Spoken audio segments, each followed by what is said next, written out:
And the number one thing you've got to try and do with pitching is strike the ball every time. There's no speed to bail you out. So I'm going to give you some tips about how to pitch the ball correctly, because I've got it built into my backswing. It's not like a driver. You don't want to be stuck behind it and flicking it. Hi everyone, welcome back to another video on the channel. Thank you very much for joining me. My name is Warren Bennett. We've got Trev down there, I can see in the corner of my eye, doing his dog yoga as per usual. And we've got a bit of a sunny day today, in and out, so it's going to be a bit cloudy and sunny at times. Here we go, Trev's off again. We've got two tripods out with cameras on, flight scope, iPad, net.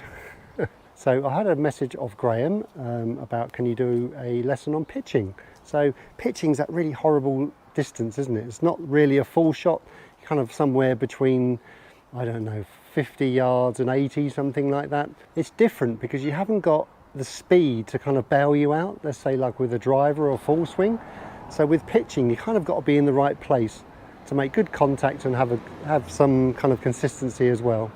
Okay, so front camera set up and let's get going. Okay everyone, so pitching is just that kind of awkward distance where you're kind of not hitting a full shot. It's not a chip shot, but it's just the kind of that distance between kind of 50, 70 yards, whatever shot you're hitting. It's not a full out anyway. So like I said in the intro, you haven't really got speed to bail you out. So if you're in the wrong position, what I mean by that, if you're in the wrong position with a driver, you can kind of bail yourself out with some speed. Here, you haven't. And the number one thing you've got to try and do with pitching is strike the ball every time. What you don't want to do, I see a lot of people in the wrong position where they start fatting it. So I'm going to give you some tips about how to pitch the ball correctly, how to stand to start with, and then what to feel and what to do throughout the swing. Okay, let's get to it. So what I would do first of all is just with your stance, I would just kind of have your feet a little bit more narrow than normal. That kind of keeps the base a little bit smaller, so it allows everything to kind of a little bit more stationary, because in pitching you want to be over the ball more. So let's get our head, as you can see with the line there, let's get our head and the peak of my cap there over the ball. You cannot have your head starting behind here and have some kind of spine tilt, which you would want with a driver. So with a pitch, you'd rather be this side of the fence than this side of the fence. So let's get over the top. If you're not sure, plumb bob over your nose, drop the club down there, you can see I'm over the top. Head over the ball, and then on your backswing you want to try and do two things. You want to keep your head over the ball because you don't want any kind of spine tilt away from the ball. So keep your head over the ball, and now you want natural height. So what I mean by that is you want to get the club pointing up in the air. So you can see there from the front camera, I've got that 90-degree look. So if I want to take the club back, halfway back, the club is now pointing pretty much directly upwards. You can see from the behind view, the plane is a little kind of back. You don't want it completely vertical up in the air, but give yourself a little bit more chance for this club to drop down.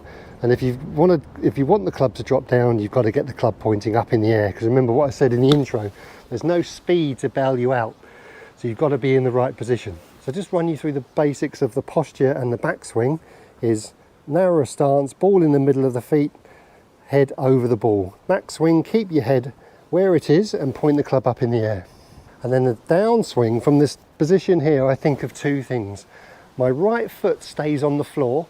I don't allow it to kick off too much, because if there's too much lateral shift in a pitch shot, you're going to be stuck behind the ball and then you're going to fat it.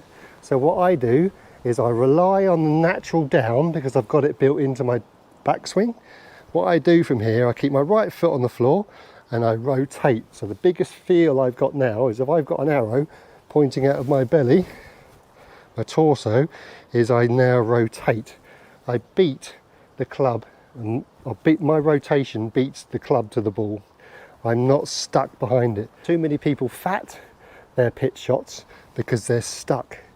Now the club doesn't want to hit the ground, it's only reacting to where you are. So if you move your torso forward and get open, the club's going to want to hit where the ball is, or if not slightly after it. Imagine I've got an arrow sticking out of my torso, I'm rotating my shoulders, torso, belly button, belt buckle. And then obviously my right foot then gets pulled up after impact, and you'll see here with the slow motion. So a nice little kind of 70-yarder all the way through. So I'll get kicked off eventually. Hopefully you can see in the slow motion that my right side gets pulled up after impact, a little bit anyway. So you can see there, posture, hands forward if you want. Make sure your head is over the top. Keep it there, point it up, turn through. Remember, rotation for a pitch shot is your friend. You don't want to be, it's not like a driver, you don't want to be stuck behind it and flicking it and using some release. The release for a pitch shot comes from your rotation of your body. Because remember, you're not doing a full swing, and what you're trying to do, you're trying to get that club to make contact with that ball first, and to do that you've got to get moving. But to do that, rewind it, backswing, posture over, keep your backswing, keep your head over that line, over the ball, and then turn through. That's going to guarantee that ball being hit first time without thinking about it, and that's the key. The ball just wants to get in the way of the motion. So there's a lot to think about. Obviously there's a few things there to juggle, and you shouldn't do that when you hit a pitch shot. But I would say in order of importance, because this is the sort of thing I like to give clients, okay, if I was playing in 5 minutes, what do I normally think of? What's the most important? Well, I would say posture and backswing. If you can get your posture right, if you can get your head over the ball, which is the easy bit, backswing is kind of get some natural height, keep your head over it, and then you kind of 3/4 of the way there, because if you can keep your head there, you're pretty much over the top of it anyway. So firing the arrow from that kind of position is going to be easier for you to hit the ball with that rotation. If you're in the wrong position, let's say if you kind of sway off it a little bit and you're a bit back here, if you stay there, the club's going to encourage to hit for the ball. So if you ever go to the range, I would encourage you to kind of gel those together. So to do that, take a bit of pace off, you don't have to hit it full out. So the posture you can do without even doing anything right. I'm going to think of these things. Head still, a bit of natural hinge so the club's up in the air, and then I'm going to turn through, keeping passive with the legs. And obviously difference in terms of distance is you just increase your backswing. So if I wanted to hit this, I've got a kind of gap wedge here, 52 degree. If I wanted to hit this 50 yards, so I'm naturally hitting it 75, 80, something like 70 to 80. So what I don't kind of slow down into it, I just change the backswing. So roughly, let me just give this one go. So roughly it'd be about there, and I can just turn through. So it's the same swing, but just smaller. Oh, 50.8, blimey. So if I wanted to do 140, I'd make it a shorter backswing even so. I'd probably get a lob wedge out, but just make it even shorter. But you're still doing the same motion. Obviously there's going to be less backswing, less hinge, but there's still a little bit of element of hinge there. Now, if I wanted to make it a bit longer, so let's say 80, 90 yards, something like that, obviously I've got to increase that backswing a little bit longer, but the fundamentals and the mechanics stay the same. So good posture, make sure I'm over the top of the ball with my head, keep it there, which is the key.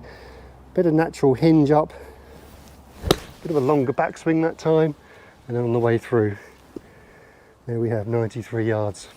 So like I said with pitching, if you can get your strike correct every time, then it's easier to kind of bring in the direction, I think. If you're striking it inconsistently, you can lose a lot of confidence.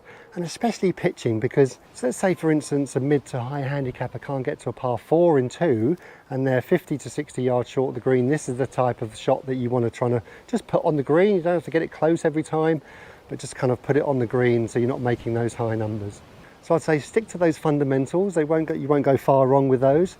So remember with pitching, you haven't got speed to bail you out. So you've got to get in the correct place for it to work for you. But the more you can kind of do these fundamentals and get the mechanics right, the more confident you can get. And the more confident you can start introducing different clubs. So I've got a gap wedge here obviously, but you can do it with a pitching wedge, 9-iron, 8-iron, lob wedge, no matter what your distance and what terrain is ahead of you. But the fundamentals stay the same. Okay everyone, so lovely to have you along for another video. Thank you very much for joining me. Just the sun's coming out. Oh, nice bit of blue sky. So yeah, so pitching and chipping, it's the scoring zone. So getting this right can really be a benefit to your game. Obviously driving the ball, that's obviously going to help a lot as well. But this scoring zone, these approach play shots to the green, they can be a real benefit to lower your handicap and lower your score. Okay everyone, so lovely to have you along for another video. Thank you very much for all your continued support. If you're new to the channel, I'd love you to have you along as a subscriber and join this little community that's growing. And yeah, if you're a regular viewer to the channel, thank you very much for your continued support. It's so appreciated. Okay everyone, so have a great golfing day if you're playing today, and we'll see you tomorrow. Hopefully it's sunny like it is now. Okay everyone, thanks very much and we'll see you tomorrow. Cheerio.